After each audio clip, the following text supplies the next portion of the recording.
Welcome, dear listeners, to this cozy audiobook adventure. I'm delighted to share with you Murder at the Twilight Bell Tower, a Miss Marple mystery.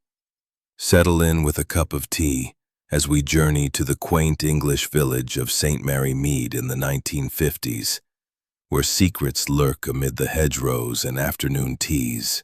Our tale features the incomparable Miss Jane Marple, whose keen eye for human nature unravels even the most tangled web. This story unfolds over 10 chapters, perfect for a relaxing evening. Thank you for joining me. Now, let us begin. Chapter 1. The Evening Peal.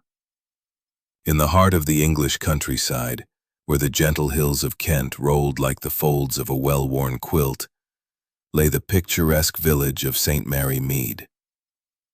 It was the year 1952, a time when the scars of the recent war were still fading, and life in such idyllic spots resumed its tranquil rhythm with a quiet determination. The village itself was a tapestry of thatched cottages huddled along winding lanes, their chimneys puffing lazy curls of smoke into the crisp evening air. Roses climbed the walls of the old stone houses, and hollyhocks stood sentinel in cottage gardens, their tall spires nodding in the breeze as if sharing the latest whispers among the villagers. The high street, lined with a modest collection of shops, a grocer's, a post office, and the ever-popular tea shop run by the cheerful Mrs. Bartlett, served as the village's bustling artery. Though bustling in St. Mary Mead meant little more than a few bicycles, and the occasional pony cart trundling by. At the very center of this charming tableau stood the ancient parish church of St. Mary the Virgin, its weathered spire piercing the sky like a faithful prayer. But it was the adjacent Twilight Bell Tower that truly captured the imagination of the villagers. Built in the 14th century from sturdy gray stone, the tower had withstood centuries of storms, sieges, and the occasional squabble over ringing schedules. Its bells, 4 in number and cast in the mellow tones of bygone eras, had pealed out births, marriages, deaths, and every Sunday service for silver hair neatly coiled in a bun, her attire consisting of sensible tweed skirts and cardigans that spoke of practicality rather than fashion. To the casual observer, she was merely an elderly spinster, fond of gardening, knitting, and the occasional game of patience. But those who knew her better, and there were few in St. Mary Mead who did not, understood that beneath her mild-mannered exterior lay a mind as sharp as a needle's point, honed by years of observing the foibles of human nature. Miss Marple had a knack for seeing what others overlooked, drawing parallels between village scandals and the grander dramas of literature or history. "You see, my dear," she might say in her soft, apologetic voice, "it's all much the same, really. A bit like that affair in the parish hall last summer, when Mrs. Price Ridley accused the postman of pilfering her letters." On this particular evening, as the shadows lengthened across the village green, Miss Marple sat in her cozy sitting room, surrounded by the familiar comforts of her home. The room was a haven of chintz-covered armchairs, shelves lined with well-thumbed books, Jane Austen, Dickens, and a dog-eared copy of The Murder of Roger Ackroyd, and a low table bearing a vase of freshly picked dahlias from her garden. In her lap lay a half-finished pink cardigan, its wool soft and yielding under her deft fingers. She knitted with rhythmic precision, her needles clicking like a metronome, but her thoughts were elsewhere. Earlier that afternoon, she had attended the weekly meeting of the St. Mary Mead Women's Institute, held in the church hall under the watchful eye of the formidable Mrs. Price Ridley, the group's president. The meeting had been abuzz with the usual topics: jam-making contests, the state of the village fete, And, of course, the latest gossip. "Oh, Miss Marple," Mrs. Price Ridley had confided over cups of weak tea and digestive biscuits, her voice dropping to a conspiratorial whisper. "You simply must hear about the new bell ringer. Mr. Elias Thorne, they call him. Come down from London, no less, to take whispering in the wind." The air was filled with the scent of damp earth and blooming lavender from her own garden, a comforting aroma that always soothed her spirits. She glanced at the sky, noting the first stars beginning to prick the deepening blue, and anticipated the familiar sound of the bells.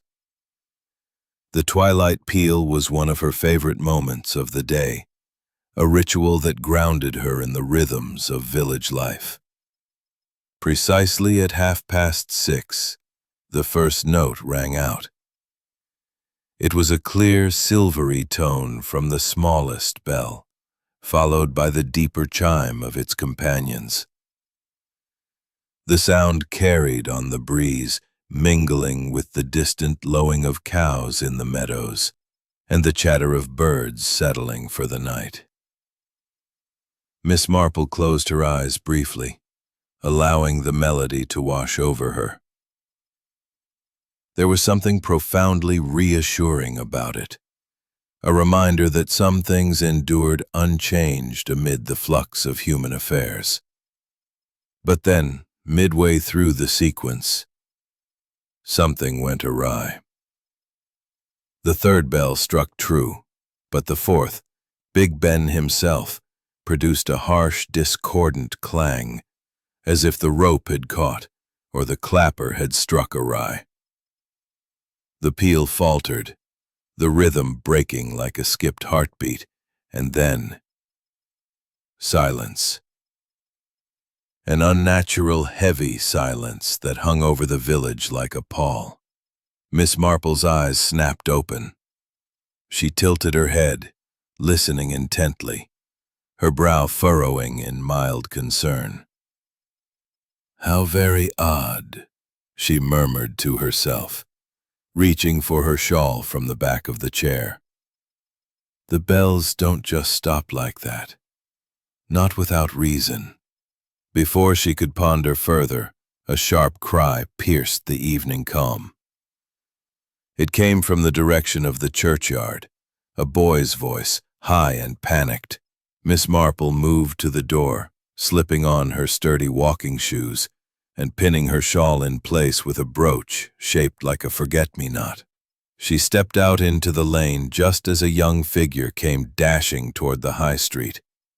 It was Tommy Fletcher, the 12-year-old altar boy, his face as pale as help. "Now, run along to the constable's. Tell Mr. Slack it's urgent. I'll go see what I can do." As Tommy scampered off, Miss Marple made her way briskly toward the church, her sensible shoes crunching on the gravel path. The village was stirring now.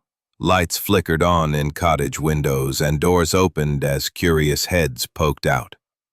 By the time she reached the churchyard gate, a small crowd had begun to gather.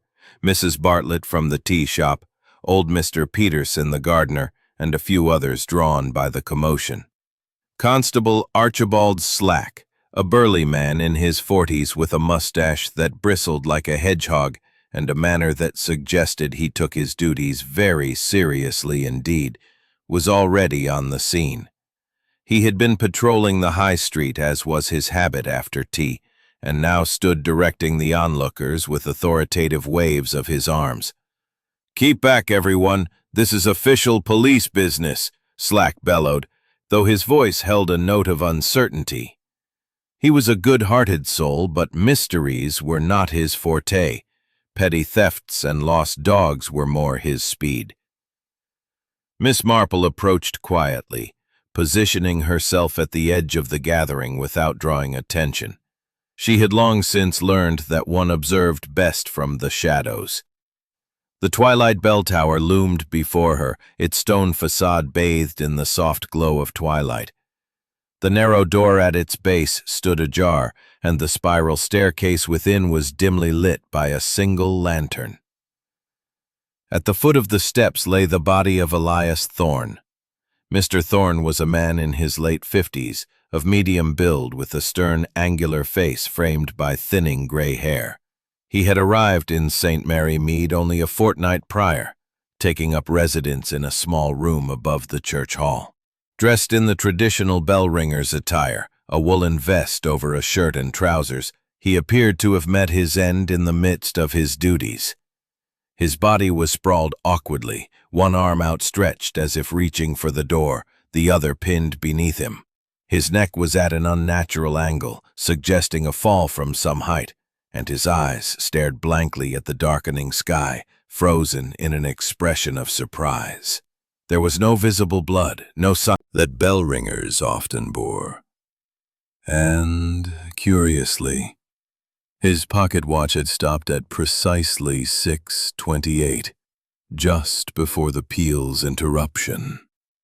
Curious, Miss Marple whispered to herself, her mind already turning like the pages of a well-loved detective novel.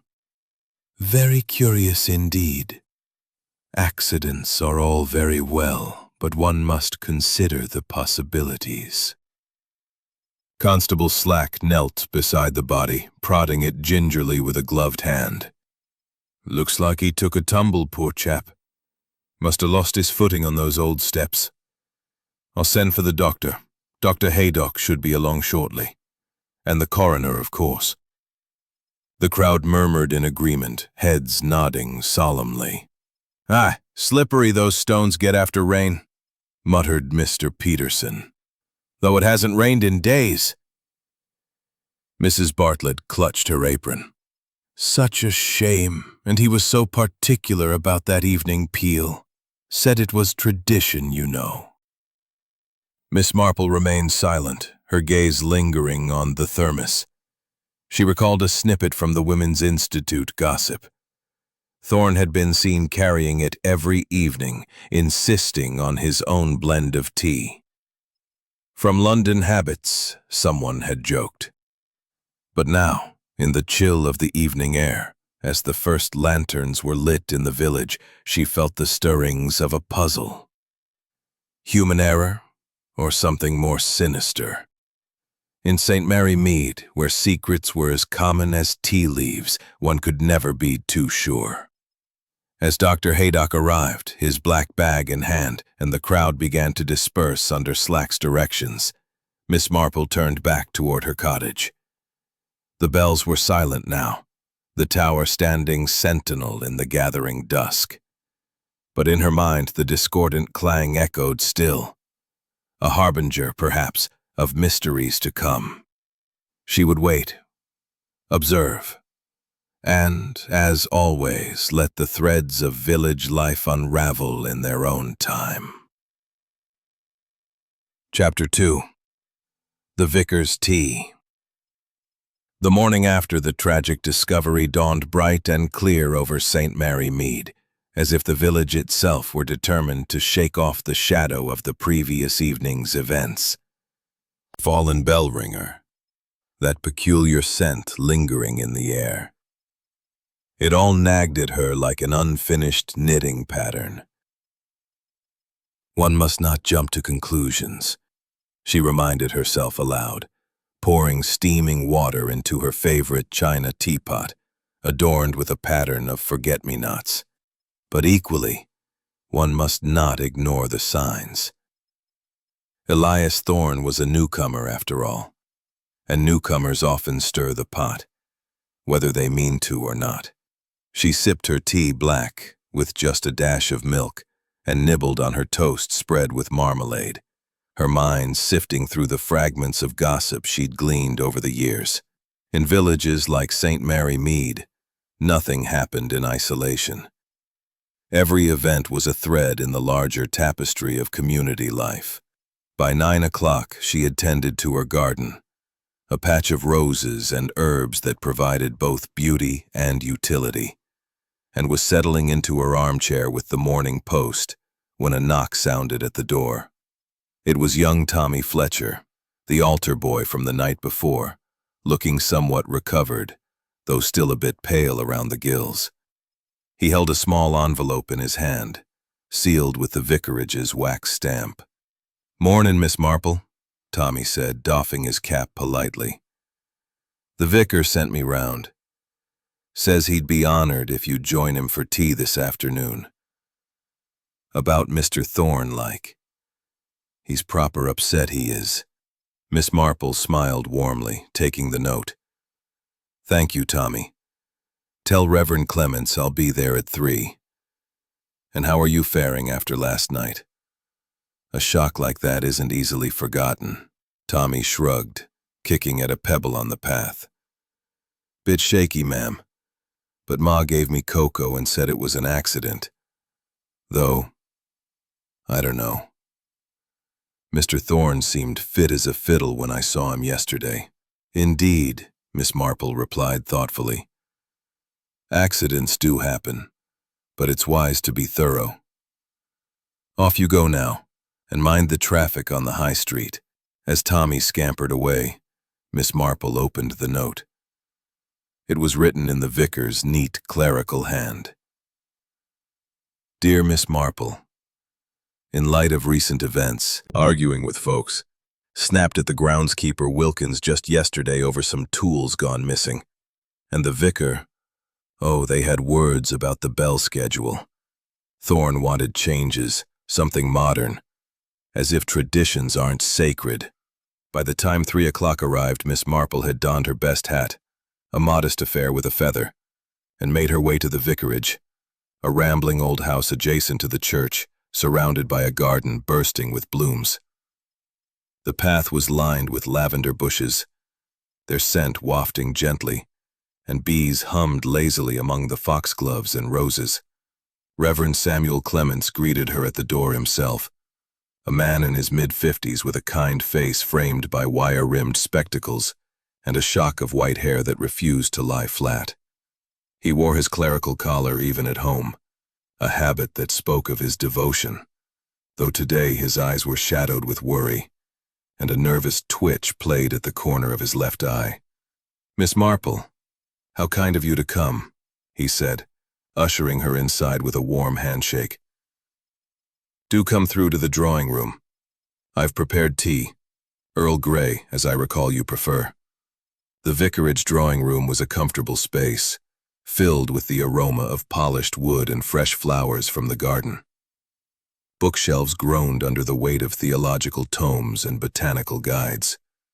The vicar was an avid gardener, known for his prize roses at the village show.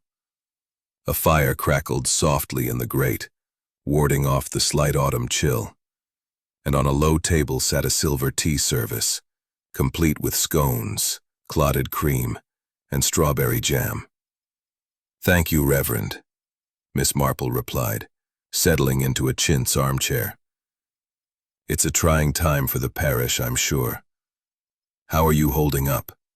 The vicar poured the tea with a hand that trembled ever so slightly, the twitch in his eye more pronounced.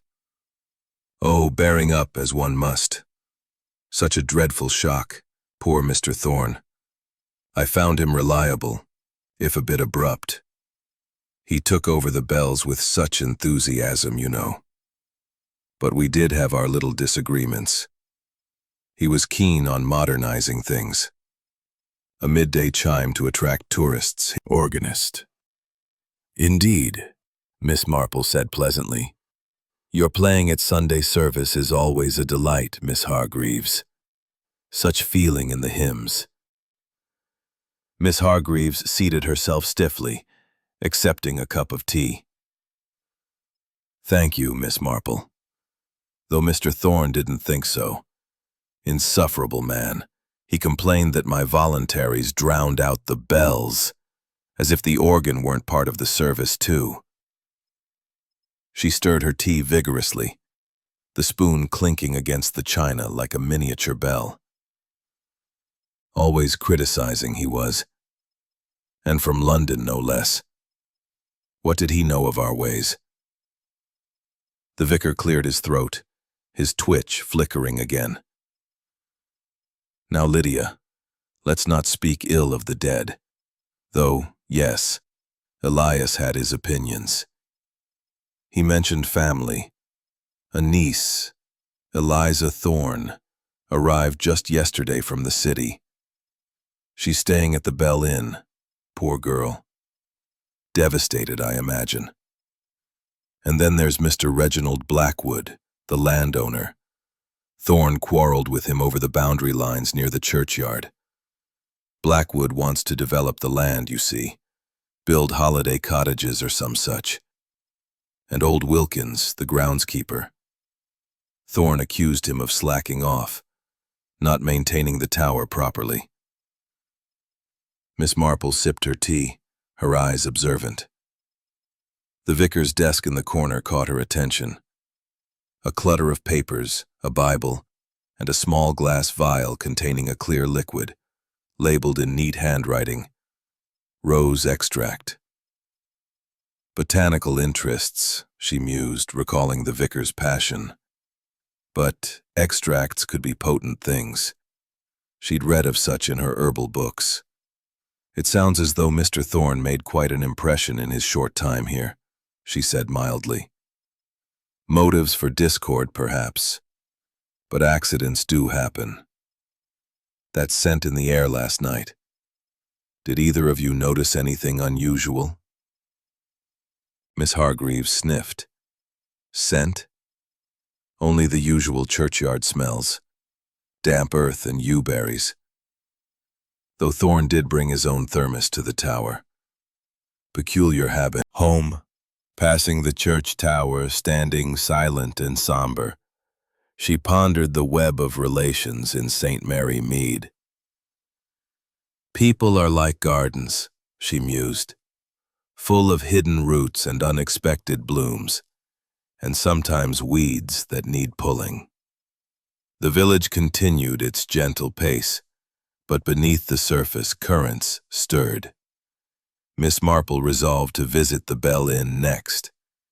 Nieces often held keys to Uncle's secrets, after all. Chapter 3. Whispers at the Inn. The late morning sun bathed St. Mary Mead in a golden glow, softening the edges of the thatched cottages and casting long shadows across the cobblestone lanes. The village hummed with its usual quiet vitality. The baker's boy cycled past with a basket of fresh loaves. Mrs. Arrow swept the steps of the post office, and a pair of starlings quarreled noisily in the branches of an ancient oak. Miss Jane Marple, her lavender frock neatly pressed and her hat pinned securely against the gentle autumn breeze, walked purposefully toward the Bell Inn. The events of the previous evening and the vicar's tea had stirred her curiosity, like a faint ripple disturbing the still surface of a pond. Elias Thorne's death, officially deemed an accident by Constable Slack, seemed to her anything but straightforward. The discordant bell, the bitter almond scent, the untouched thermos, these were not the hallmarks of a mere misstep on worn stairs. In St. Mary Mead, where secrets nestled in every hedgerow, Miss Marple knew better than to accept appearances at face value. The Bell Inn stood at the far end of the high street, a charming establishment with ivy-clad walls and diamond-paned windows that winked in the sunlight. Its sign, a painted bell swinging in a breeze, creaked softly above the door. The inn was the heart of the village's social life, a place where travelers and locals alike gathered over pints of ale or steaming pots of tea. Its beamed ceilings, worn flagstone floors, and a perpetually roaring fire in the hearth gave it an air of timeless hospitality. Miss Marple had fond memories of the inn from years past. "Aye, poor Miss Eliza," Mrs. Morton said, lowering her voice as she poured a cup of Darjeeling from a steaming pot. "Arrived just yesterday from London, all bright-eyed and full of plans to visit her uncle. Now she's heartbroken, shut up in her room most of the morning. I've sent up trays, but she barely touches them. Room 3, top of the stairs, if you're inclined to call. Miss Marple thanked her and sipped her tea, her eyes scanning the room. The inn was quiet at this hour, with only a few patrons. Old Mr. Peterson nursing a pint in the corner, muttering about the weather, and a young couple from out of town poring over a map. But it was the staircase that drew her attention, its polished banister leading to the guest rooms above. She finished her tea, left a shilling on the table, and ascended the creaking steps, her footsteps muffled by the thick runner carpet. At the door to room 3, she knocked softly. A moment passed, then the door opened to reveal Eliza Thorne, a young woman in her mid-20s with striking auburn hair pinned loosely and eyes red-rimmed from crying. She wore a simple green dress, slightly creased, and clutched a lace handkerchief. Her expression brightened faintly upon recognizing her visitor. "Aunt Jane. Oh, I mean, Miss Marple," she exclaimed, stepping back to let her in. "I've heard of you from Uncle Elias's letters. He said you're the soul of St. Mary Mead, always knowing everyone's business without ever seeming to pry." Miss Marple chuckled softly, entering the small but tidy room. A single bed with a patchwork quilt stood against one wall. A washstand held a porcelain basin, and a small writing desk was cluttered with papers and a sketchbook. "Your uncle was kind to say so, my dear. I'm so very sorry for your loss. May I sit?" Eliza nodded, gesturing to a chair by the window overlooking the churchyard. "Please. It's all so sudden. I can't make sense of it. Uncle Elias was like a father to me after Papa died. He promised to help fund my art studies in Paris. He had savings, you see, from his time clashed over some property near the church.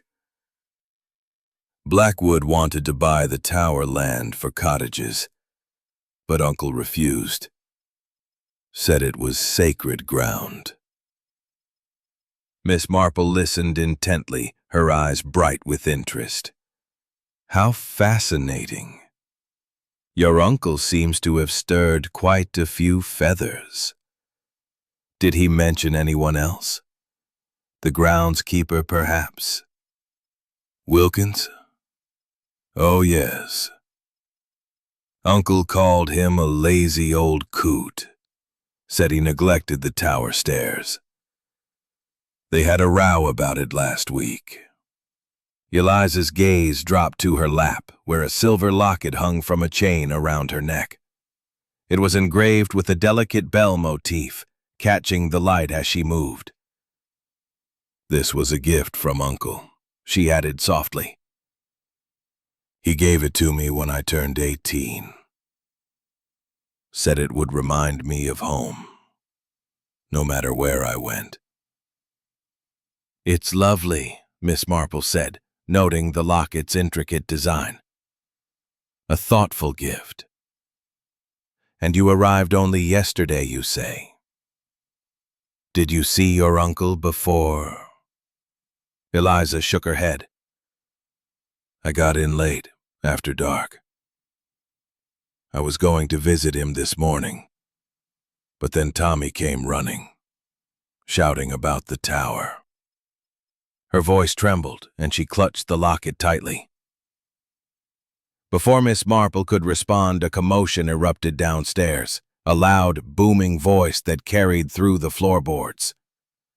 "Another pint, Clara, and make it quick. I've business to attend to." It was Reginald Blackwood, the landowner, his presence as unmistakable as a storm rolling through the village. Miss Marple rose, smoothing her skirt. "Perhaps we should continue this downstairs, my dear. Fresh air might do you good." Eliza nodded, and they descended to the inn's main room, where Blackwood stood at the counter, a burly man in his 50s with a ruddy complexion and a tweed jacket straining at the seams. His boots, Miss Marple noted, were caked with fresh mud, the kind found in the churchyard's damp paths. He turned as they approached, his eyes narrowing briefly at Eliza before— Evening, by chance. Blackwood's face reddened further. Me. I was at home going over accounts. Ask my housekeeper. Thorne was troubled, but murder? Ridiculous. He slammed his glass down, drawing a sharp look from Mrs. Morton. Eliza excused herself to fetch a shawl, and Miss Marple took the opportunity to observe the room. A notice board by the door held village announcements, a fete, a choir rehearsal, and a curious flyer for a bell-ringing workshop dated the day before Thorne's death. She filed it away, along with Blackwood's defensiveness and Eliza's locket. As she thanked Mrs. Morton and stepped back into the sunlight, the church tower loomed across the green, its silence louder than any peal. People are like books, Miss Marple mused as she walked home.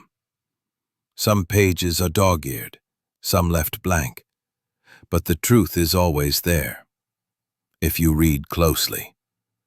The inn had given her threads to follow, grudges, motives, and that locket, gleaming with more than sentiment. The puzzle was taking shape, one quiet observation at a time. Chapter 4. The False Trail. The afternoon sun hung low over St. Mary Mead, painting the village in a warm amber light that softened the edges of the thatched roofs and made the dew on the grass sparkle like scattered diamonds. The air carried the sweet scent of late-blooming roses mingled with the faint musk of wood smoke from cottage chimneys, a reminder that autumn was settling in with its crisp embrace. Miss Jane Marple, her lavender frock covered by a light shawl against the cooling breeze, walked along the high street with her usual unhurried grace. Her morning at the Bell Inn had left her with a tangle of threads to unravel. Eliza Thorne's tearful revelations, Reginald Blackwood's blustery denial, and the curious locket that seemed to hold more than sentimental value. Yet the official verdict from Constable Slack, delivered via a breathless Tommy Fletcher just before lunch, weighed heavily on her mind. Elias Thorne's death was an accident, a tragic slip on the tower's worn steps while oiling the bell ropes. The coroner's initial report, Slack had declared. "Please, Mrs. Bartlett," Miss Marple replied, settling at a corner table with a view of the high street. "And perhaps a bit of news. The village seems quite stirred up about Mr. Thorne." Mrs. Bartlett bustled over with a tray, setting down a steaming pot of assam and a scone piled with clotted cream and strawberry jam. "Oh, it's all anyone talks of. Constable Slack says it's an accident, but folks aren't so sure. Mr. Thorne was careful, they say, never one to slip. And those bells stopping mid-peal? It's unnatural if you ask me." Miss Marple spread jam with deliberate care, her eyes twinkling behind her spectacles. "Unnatural indeed. Did you know Mr. Thorne well, Mrs. Bartlett? He was new, but he seems to have left quite an impression." "Not well, but he came in now and then for a cuppa," Mrs. Bartlett said, leaning in. "Always with that thermos of his, mind you, sipping his own brew. Said our tea was too mild for his taste. London habits, I suppose. But he was sharp with folks, snapped at young Tommy once for spilling crumbs near the tower door. And I heard tell he owed money, gambling debts or some such, though I don't hold with gossip." Miss Marple nodded, filing away the mention of debts. "Gambling debts? How curious. Did anyone mention who he might have owed?"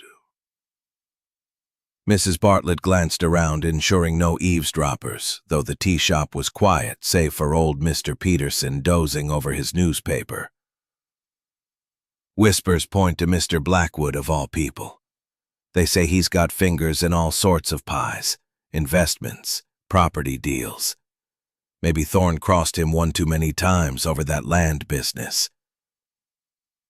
The bell above the door jingled, and Miss Marple turned to see Miss Lydia Hargreaves enter, her gray skirt swishing and her pince-nez glinting. She nodded stiffly to Miss Marple before ordering a pot of tea to go.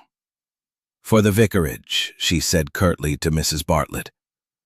"Reverend Clements is preparing his sermon and needs fortifying." As Miss Hargreaves left, Miss Marple sipped her tea, her mind turning. His movements slow but methodical. His cap pulled low against the sun. "Good afternoon, Mr. Wilkins," Miss Marple said brightly, approaching with her basket over one arm. "A fine day for tidying the churchyard. It looks splendid." Wilkins grunted, pausing to lean on his rake. "Aye, Miss Marple. Got to keep it proper, even with all this fuss about Thorn. Accident, they say. Slippery steps, my foot." Miss Marple tilted her head, her expression one of polite curiosity. "You sound skeptical, Mr. Wilkins. Did you know Mr. Thorn well?"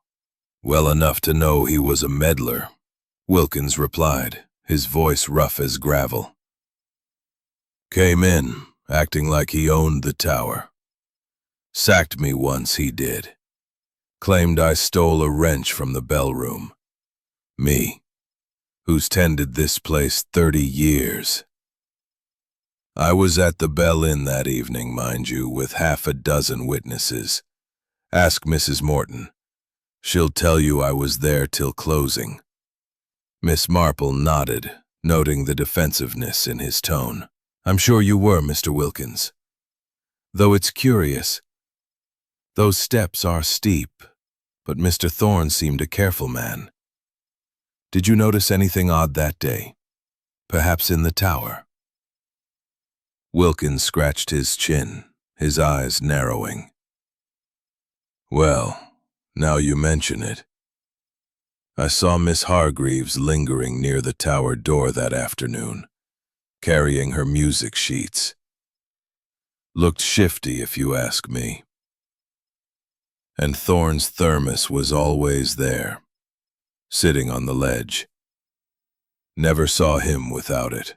As he spoke, Miss Marple's gaze fell on his hands.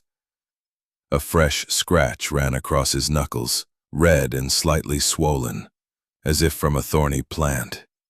"Goodness, Mr. Wilkins, that looks painful," she said sympathetically. "A rose thorn, perhaps?" He glanced at his hand, covering it quickly with his sleeve. "Aye. Caught it on the vicar's roses yesterday. He's got me pruning his garden, you know, for the harvest festival.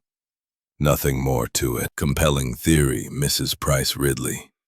"Though we must be careful not to leap to conclusions. Have you seen Mr. Blackwood's accounts? A man of his standing keeps records, surely." Mrs. Price Ridley huffed. "Well, no, but everyone knows. And that Eliza Thorn, flouncing about with her fancy locket, probably after her uncle's money." The accusation echoed Eliza's own words about inheritance, but Miss Marple sensed misdirection. She decided to visit Blackwood's estate office the next day, hoping to confirm or dispel the rumor.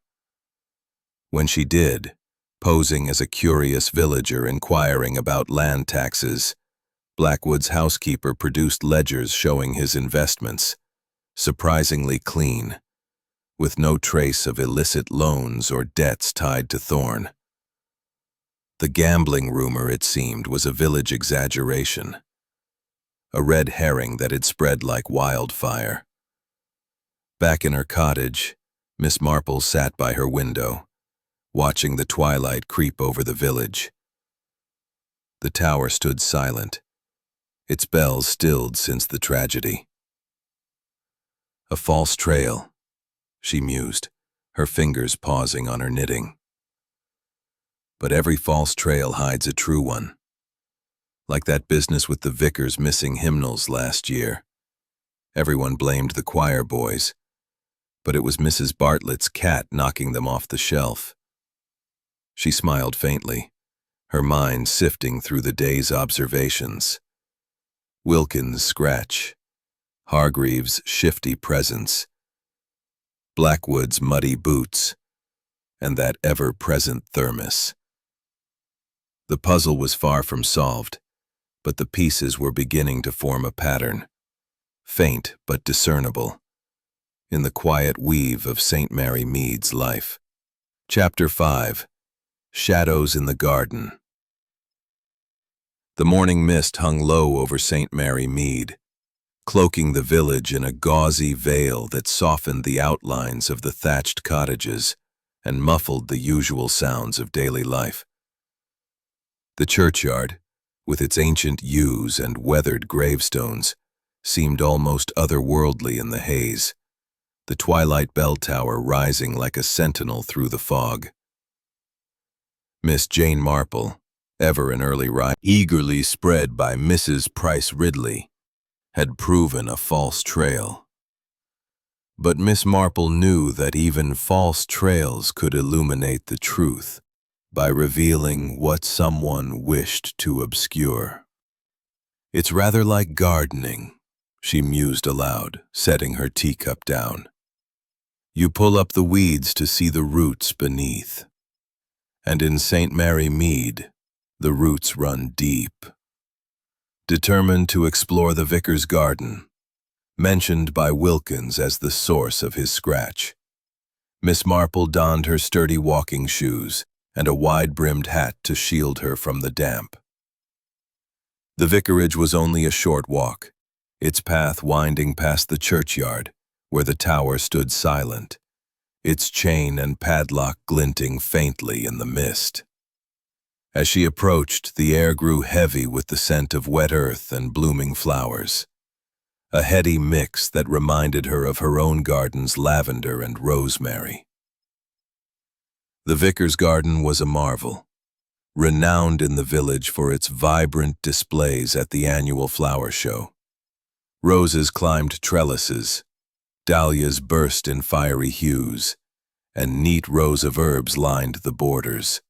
But Miss Marple's attention was drawn to a secluded corner, where a cluster of foxgloves stood tall, their bell-shaped flowers swaying gently, and beside them, a patch of belladonna, its dark berries gleaming like forbidden jewels.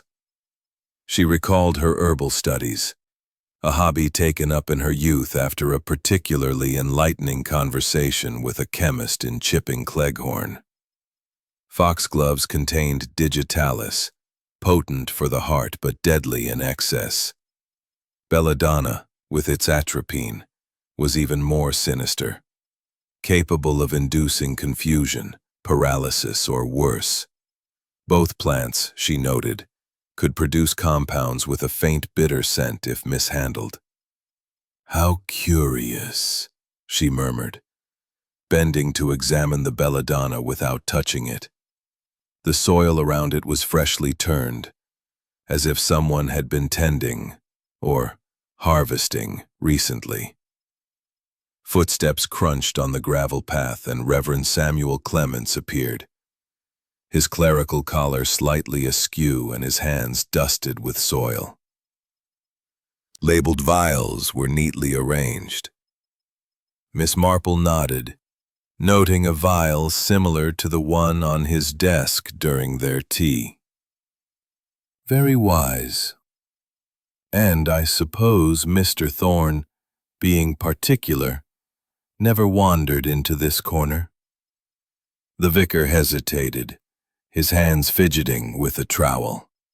"Not that I know of, though he was always up in that tower, ringing those bells. He brought his own tea, you know, never touched mine. Peculiar habit, carrying that thermos everywhere. Said it was a special blend from London." "Yes, I've heard," Miss Marple said, her tone mild. "It's odd, isn't it, how particular people can be?" like my old friend Mrs. Bantry, who insisted on her own marmalade recipe, even at the vicarage teas. Did you ever notice anything unusual about Mr. Thorne's thermos? Its contents, perhaps? The vicar's twitch intensified, and he busied himself with a rosebush. Can't say I did, though I saw it on the tower ledge that last day. He'd set it down while adjusting the ropes.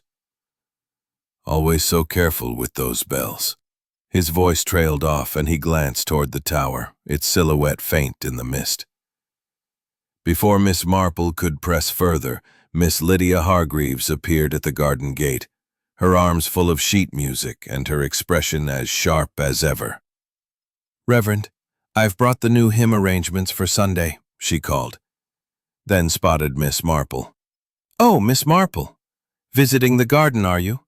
Or sleuthing about poor Mr. Thorne?"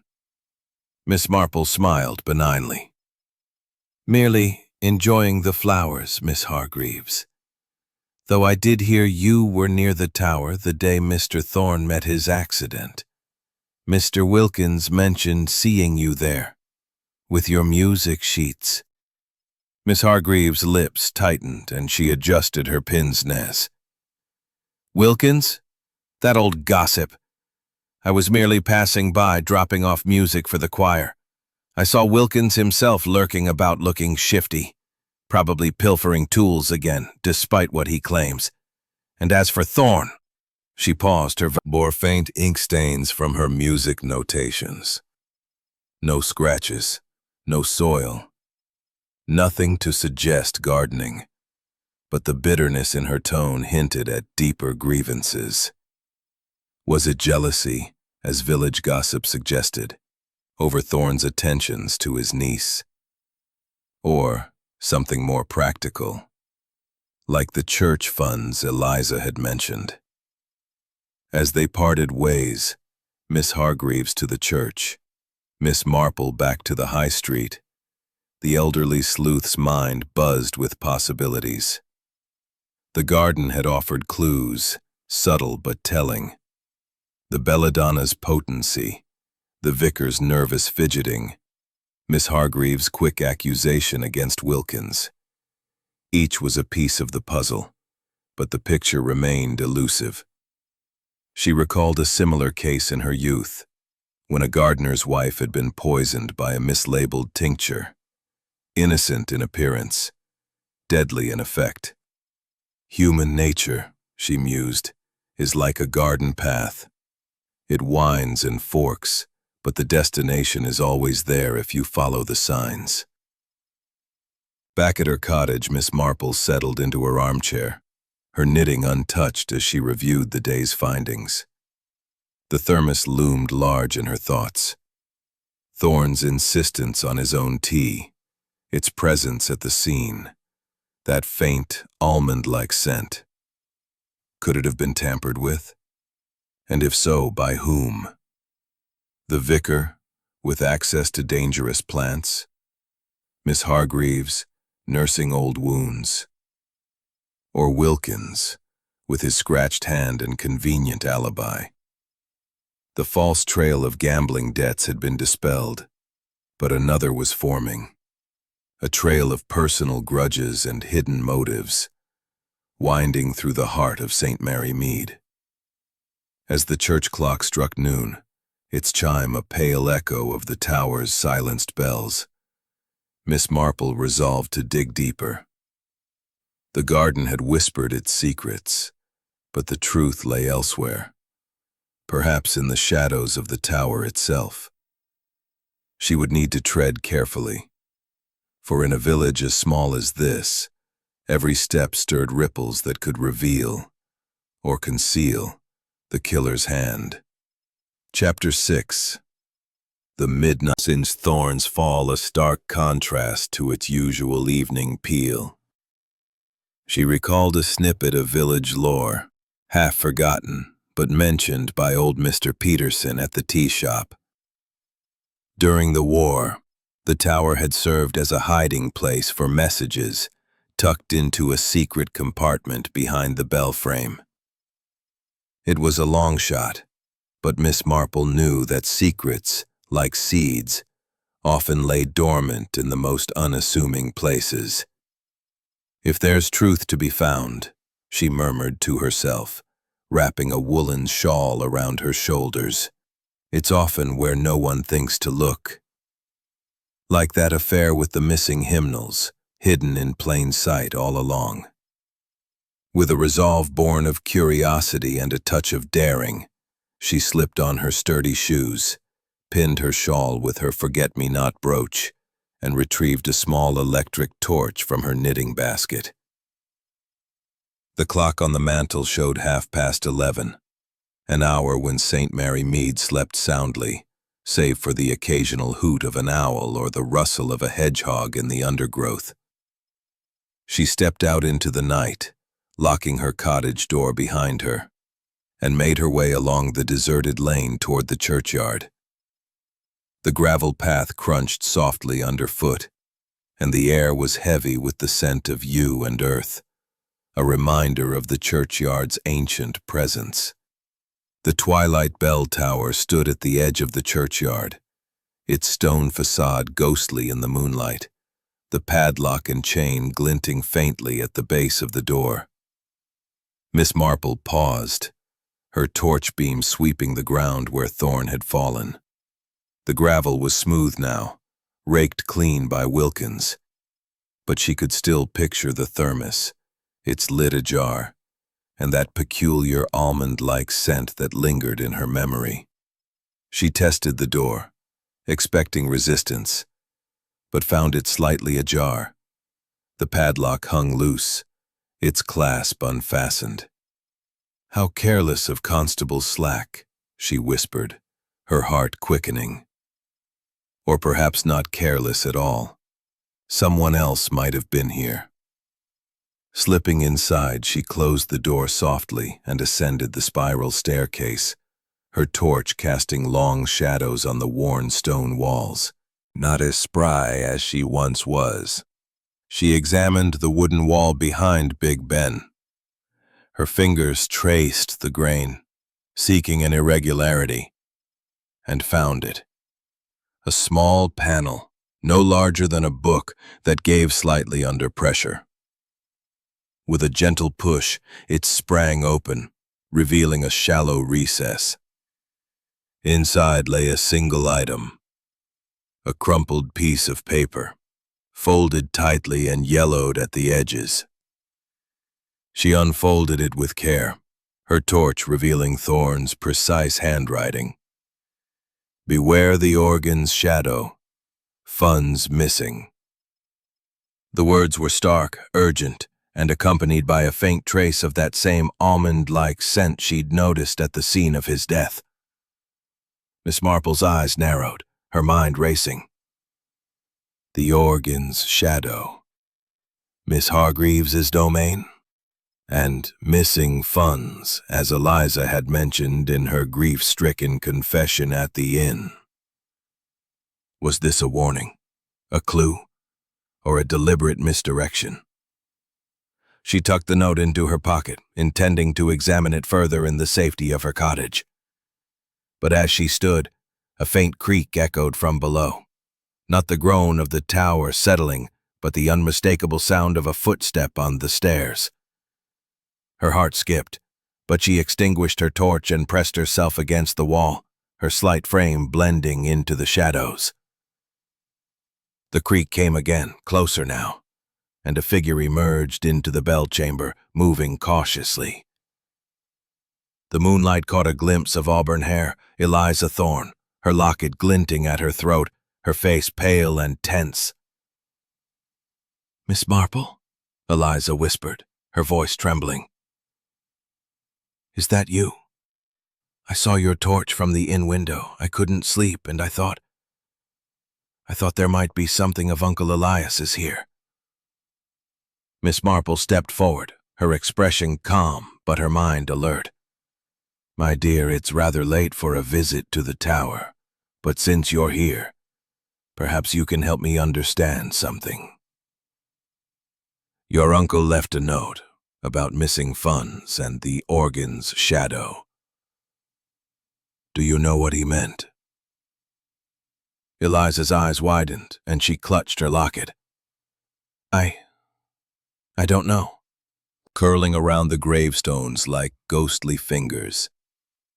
Eliza murmured a quick goodnight and slipped back toward the inn, her figure vanishing into the fog. Miss Marple stood for a moment, the note heavy in her pocket. The almond scent, the cryptic message, Eliza's unexpected presence. These were not random threads, but part of a deliberate weave. Back in her cottage, she lit a lamp and examined the note under its soft glow. The handwriting was unmistakably Thorne's, its urgency suggesting he'd written it in haste, perhaps moments before his death. The almond scent clung faintly to the paper, not unlike the air around his body. Cyanide, she thought, recalling her reading on poisons. It was a classic, its bitter almond-like smell a hallmark, though not everyone could detect it. Had Thorne discovered something about the church funds, something worth killing for? She recalled a similar case from years ago, when a village treasurer in Chipping Cleghorn had been silenced over a forged ledger. People are predictable, she mused, setting the note in a drawer for safekeeping. Greed, jealousy, fear. They leave traces, like footprints in a garden. The organ's shadow pointed to Miss Hargreaves, but Eliza's midnight visit was troubling. Was she grieving or searching for something to conceal? And the vicar's garden, with its belladonna, loomed large. Could its berries have been distilled into a fatal dose? As the clock struck 1, Miss Marple extinguished the lamp and retired to bed, though sleep remained elusive.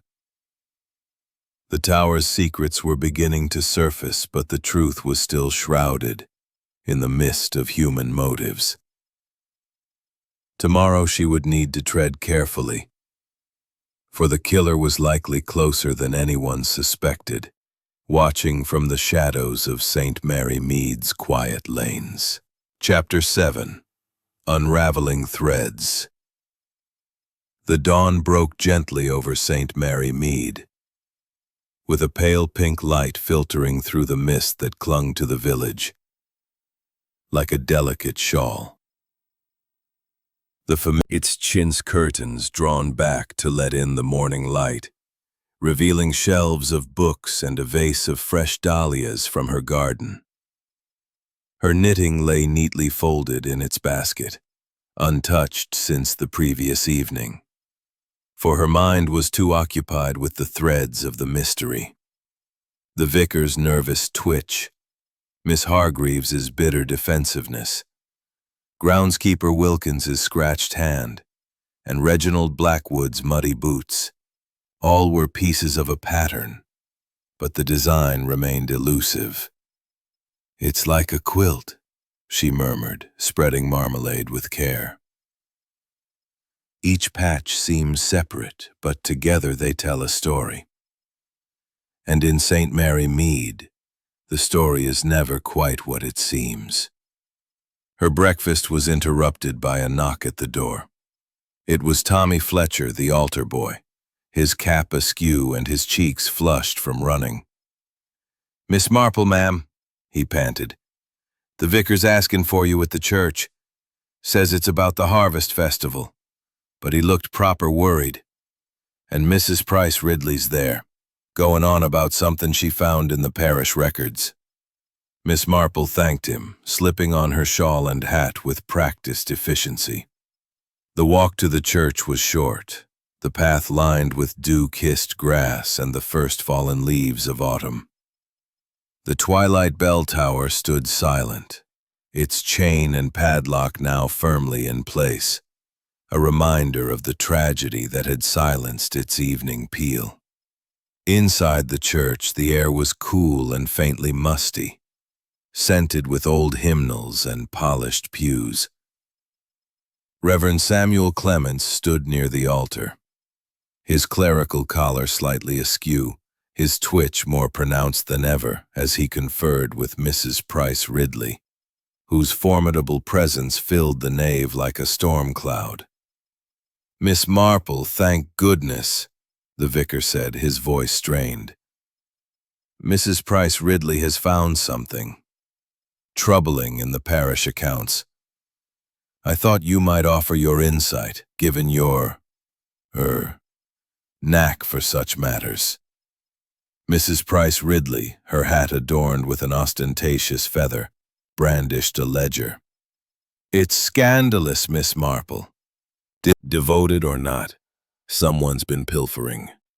And with Thorne gone, who's to say it wasn't to silence him?" Miss Marple closed the ledger, her mind racing. The note's mention of the organ's shadow and missing funds aligned with this discovery, pointing a finger at Miss Hargreaves. But was it too neat? Like a clue left deliberately to mislead? She thanked them and promised to ponder the matter, then set out to speak with groundskeeper Wilkins, whose alibi and scratched hand had lingered in her thoughts.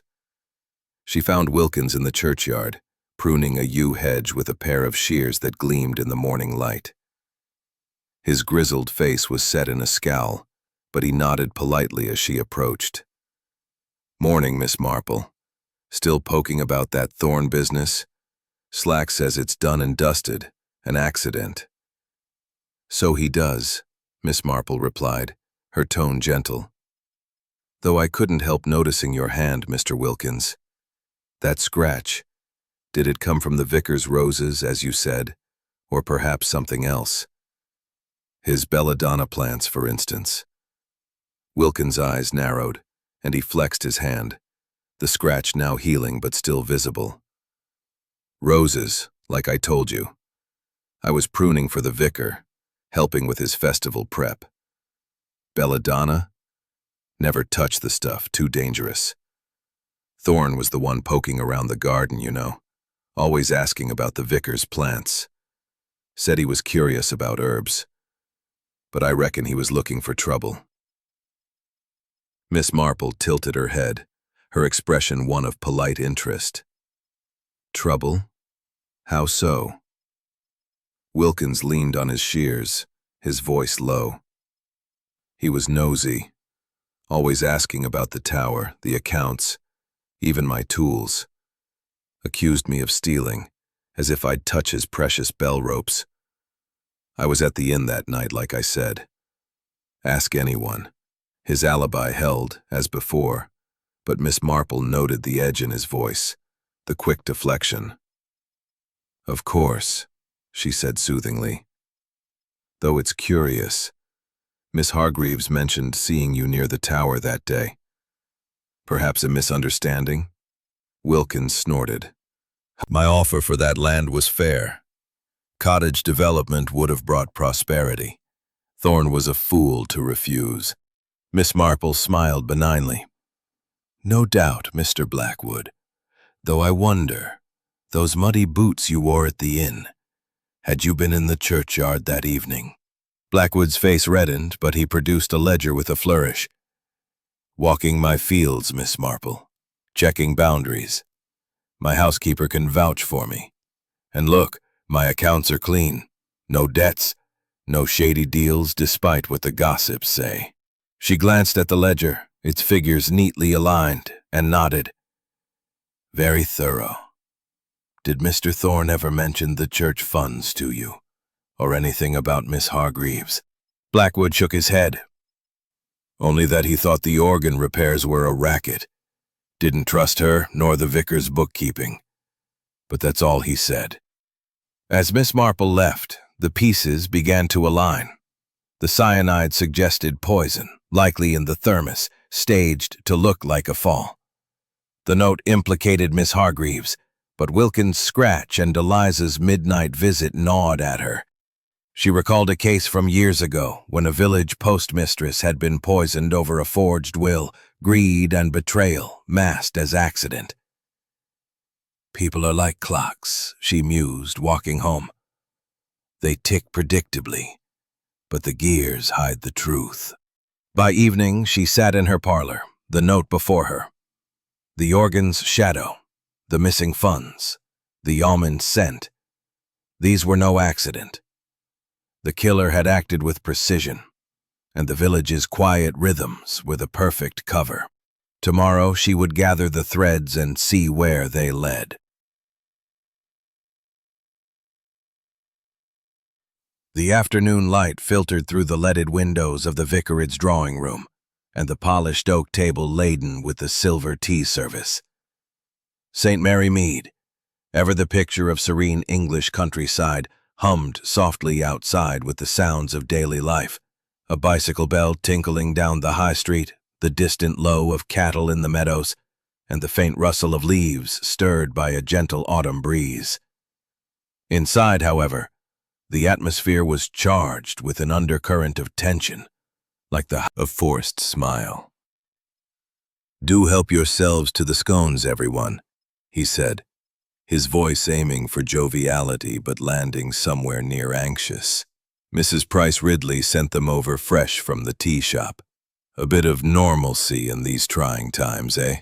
Seated around the table were the key figures from the unfolding drama. Miss Lydia Hargreaves, the organist, perched rigidly on the edge of a sofa, her pince-nez perched on her sharp nose, and a sheaf of sheet music clutched in her lap like a shield. Eliza Thorne, the bereaved niece, her auburn hair pinned back and her green dress a touch more somber, fidgeting with the silver locket at her throat. Reginald Blackwood, the burly landowner, lounging in an armchair with his muddy boots discreetly tucked under the table, his ruddy face set in a gruff expression, and groundskeeper Wilkins, who had been invited as the church's caretaker, his grizzled features etched with reluctance as he accepted a scone with a grunt. Constable Slack hovered near the door, his mustache bristling, having been persuaded by Miss Marple to attend as an observer rather than an enforcer. Mrs. Price Ridley, ever the busybody, had declined, citing a prior engagement, but her influence lingered in the air like the scent of her lavender water. Miss Marple accepted her cup with a nod, stirring in a lump of sugar with deliberate slowness. Her blue eyes, sharp behind her spectacles, swept the room, noting the subtle tells. The vicar's fidgeting with his napkin, Miss Hargreaves' pursed lips, Eliza's restless fingers on the locket. "Thank you, Reverend," she said mildly, her voice soft but carrying the weight of authority. "It's kind of you to host us. With the harvest festival approaching, it's good to come together. But I must confess, my thoughts keep returning to poor Mr. Thorne. Such a tragedy, and yet, so many questions linger." Blackwood cleared his throat, his booming voice cutting through the room like a church bell. "Questions?" Slack sorted it. "Accident. Plain and simple. Man slipped on those tower steps. No need for all this chinwag." Wilkins nodded gruffly. "You. Though that locket of yours, such a charming piece. Might I see it? It reminds me of a similar one from a story I once read, where it held more than sentiment." Eliza hesitated, her cheeks flushing, but she unclasped the locket and passed it over. Inside, nestled against a faded photograph of Thorne smiling stiffly in his bell-ringer's vest, was a tiny brass key, no larger than a thimble. "It's Uncle's safe deposit key," Eliza explained, her voice barely above a whisper. "From his London bank. He gave it to me for safekeeping, said it was for my art studies. The savings are there, but nothing more. I swear it." The room fell silent, the only sound the vicar's twitchy clearing of his throat. Miss Marple examined the locket briefly before handing it back, her expression thoughtful. "How touching. A key to the future, one might say. But keys can unlock more than banks. Secrets, perhaps." Miss Hargreaves interjected sharply, her fingers tightening on her sheet music. This is absurd, Miss Marple. If you're implying theft or worse, you're barking up the wrong tree. Mr. Thorne and I had our differences. He criticized my playing, yes, but murder? Preposterous. The vicar nodded vigorously, his twitch worsening. Quite right, Lydia. And as for those church funds, well, the discrepancies were minor, surely just bookkeeping errors. Thorne was overzealous, that's all. Miss Marple tilted her head, her knitting needles clicking softly as she resumed her work. A pink cardigan for her nephew's child, a rhythmic counterpoint to the tension. Bookkeeping errors, Reverend, or something more. I happened upon a note in the tower last night, Mr. Thorne's handwriting, mentioning the organ's shadow and missing funds. It seems he suspected someone close to the church, someone whose influence cast a long shadow. Miss Hargreaves' face paled, and she fumbled with her sheet music, a few pages slipping to the floor. As she bent to retrieve them, Miss Marple noted a folded paper tucked between the sheets. Not roses, nothing more. I wouldn't harm a fly, let alone a parishioner. Miss Marple raised a hand, calming the room. Peace, everyone. Let's examine these claims. Mr. Blackwood, your ledgers are impeccable. No debts, no shady dealings. And your alibi holds. The housekeeper confirms you were at home. Mr. Wilkins, the inn patrons vouch for you, solid as oak. But the circle narrows, doesn't it? To those with access to the tower, the thermos, the opportunity. Eliza's eyes darted nervously, her fingers closing around the locket. The vicar sank back into his chair, his face ashen. Miss Hargreaves clutched her ledger, the love letter's shadow lingering in her expression. A mix of regret and defiance. Constable Slack stepped forward, his notebook at the ready. Miss Marple, this is getting serious. If it's not an accident— Not yet, Constable, she replied mildly. But human nature reveals itself in time. Greed for funds, jealousy over old affections, revenge for slights. They form a tight circle. Reverend Clements with your garden secrets. Miss Hargreaves with your shadowed past. And Eliza with your key to hidden fortunes. The truth will out, like dawn chasing the night. The gathering dissolved into uneasy chatter, tea growing cold as suspicions swirled. Miss Marple excused herself gracefully, stepping into the vicarage garden where the belladonna bloomed innocently. The circle was narrowing, the threads pulling taut. In St. Mary Mead, where secrets bloomed like roses, the final revelation was close at hand. Chapter 9. The bell tolls anew. The twilight bell tower stood resolute under a sky streaked with the fiery hues of a late afternoon sun, its ancient stones absorbing the last warmth of the day as St. Mary Mead settled into the quiet rhythm of early evening. The village, with its thatched cottages and winding lanes, seemed to hold its breath, as if sensing the weight of the moment.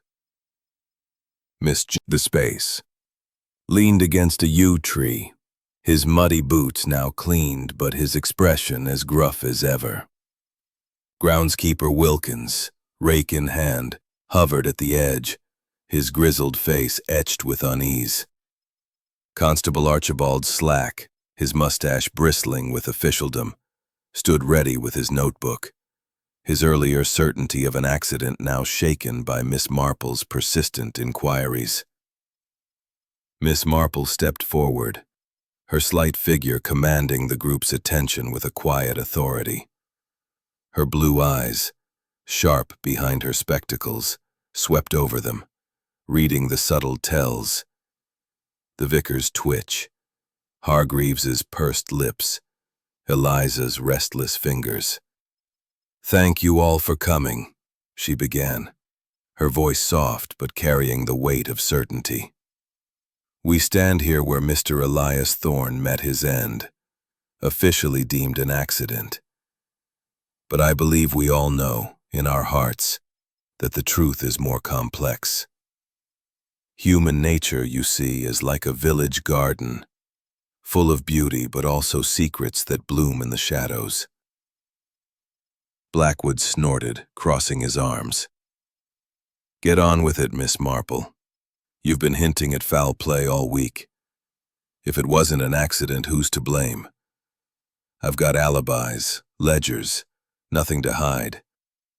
Wilkins nodded gruffly. "Aye, and I was at the inn. You've checked that already. This is a waste of time." Miss Marple raised a hand, her smile gentle but unyielding. "Patience, gentlemen. The truth is like a bell's peal. It rings clear when struck properly. Let us consider the facts. Mr. Thorne died after the evening peal faltered, a discordant clang followed by silence. His body was found at the base of these steps. No wounds, no struggle, but a faint scent of bitter almonds and a thermos of tea nearby. The coroner called it a fall, but I suggest he was poisoned. Cyanide, likely in his tea, staged to look like an accident." The vicar gasped, his twitch intensifying. "Poison! Here, in St. Mary, an old letter. He thought he could shame me into confessing something I didn't do. But I never touched his tea." Blackwood stepped forward, his voice booming. "If it's poison, what about the vicar's garden? All those belladonna berries. Perfect for cyanide, aren't they? I saw Thorne sniffing around there, asking questions." The vicar spluttered, his hands flapping like startled birds. "My belladonna? It's ornamental. The vial on my desk, fertilizer, nothing more. I'd never harm a soul, Miss Marple, you know that." Wilkins, silent until now, muttered, "Thorne was always poking about the garden. Got what he deserved, maybe, but I was at the inn. Can't pin this on me." Miss Marple's eyes flicked to Eliza, who stood frozen, her locket gleaming in the fading light. "And you, my dear," she said softly. "You were in the tower that night, searching for something. Perhaps this key." She held up the tiny brass key from Eliza's locket, which she'd discreetly retained after the vicarage tea. "To a safe deposit, you said. But what else did it unlock? Thorne's secrets, perhaps." Eliza's cheeks flushed, and she stammered, I only wanted a keepsake. That key is for his savings, for my art studies. I didn't poison him." The group erupted into accusations, voices overlapping like a discordant peal. Blackwood pointed at the vicar, Wilkins at Hargreaves, the vicar at no one in particular, his twitch now a frantic tick. Constable Slack scribbled furiously, looking to Miss Marple for guidance. She raised both hands, her presence calming the storm. "Let us consider the bell's interruption," she continued, her voice steady. "Thorne was poisoned mid-ring, the cyanide acting swiftly. The killer returned later to stage the fall, ensuring it looked accidental. Only someone with access to the tower, knowledge of his habits, and a motive strong enough to act could have done this." Her gaze settled on Miss Hargreaves, whose composure was crumbling. "Miss Hargreaves." Forward, his cuffs at the ready. "Miss Lydia Hargreaves, You're under arrest for the murder of Elias Thorne. Come along quietly now." The vicar sank onto a bench, his twitch stilled by shock. Eliza clutched her locket, tears streaming down her face, though whether from relief or guilt, Miss Marple couldn't yet say. Blackwood muttered under his breath, and Wilkins shook his head, muttering about city folk and their troubles. Miss Marple stepped back, her work done for now. "Human nature," she said softly, almost to herself, "is like a bell. It rings true when struck, but the echo reveals the flaws." The tower stood silent behind her, its peal restored in justice, if not in sound. As Slack led Hargreaves away, the village exhaled, and the truth settled over St. Mary Mead like dusk, quiet but resolute. Chapter 10. Tea and Truths. The morning sun poured through the lace curtains of Miss Jane Marple's cottage, casting delicate patterns across the polished oak floor and warming the cozy sitting room where she entertained her guests. St. Mary Mead had awakened to a new day, the village settling back into its gentle rhythm as if exhaling after the storm of Elias Thorne's murder. The twilight bell tower, silent since that fateful evening, stood sentinel over the churchyard, its bells poised to ring again for the harvest festival, a symbol of restoration. The air outside carried the crisp scent of autumn leaves and freshly turned earth, mingling with the comforting aroma of brewing tea and warm crumpets within Miss Marple's home.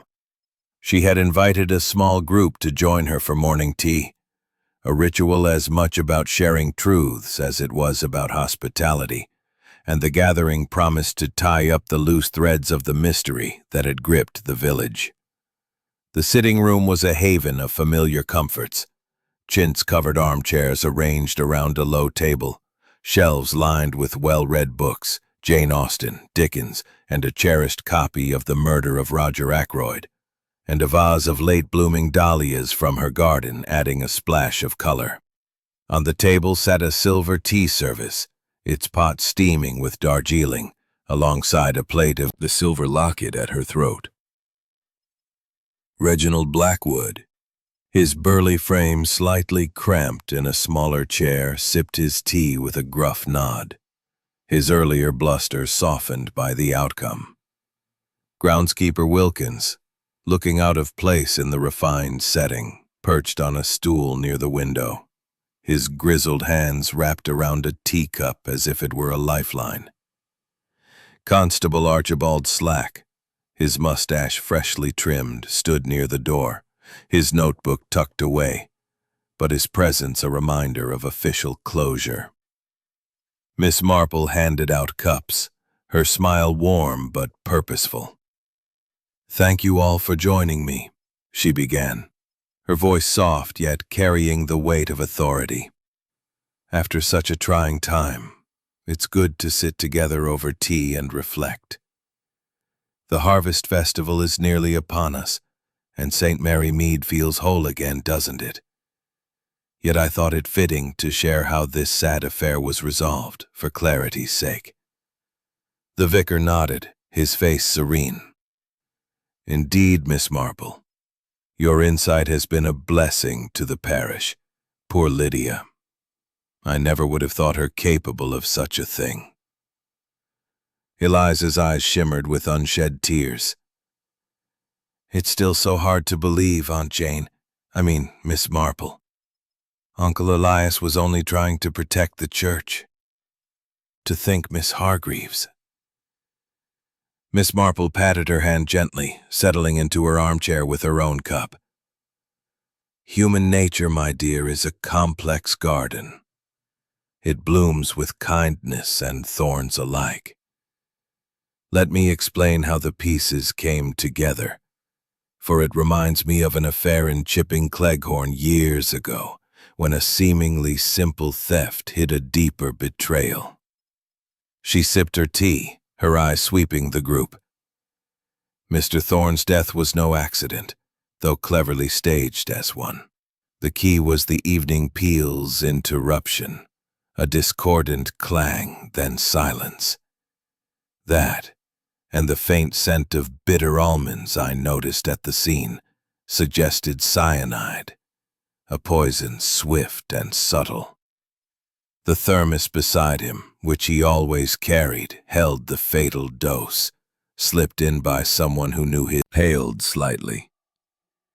My garden, those belladonna berries. I never imagined they'd be used for such a purpose. I thought my vial was fertilizer. And so it was, Reverend, Miss Marple assured him.